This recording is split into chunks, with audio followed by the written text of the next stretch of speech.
direito.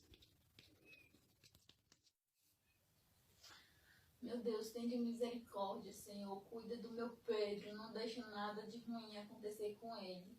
Ajuda que eu vou para a floresta e consigo encontrar o meu Pedro, Senhor.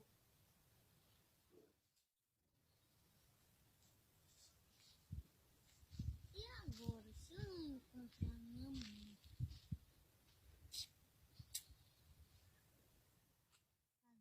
Ou é pra cá ou pra lá?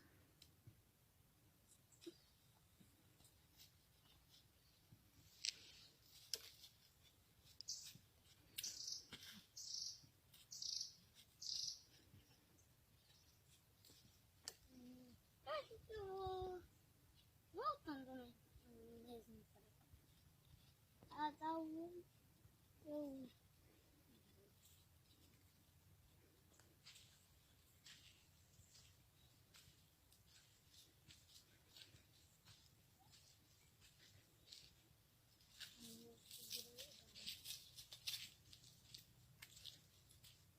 Não, não, é pra lá.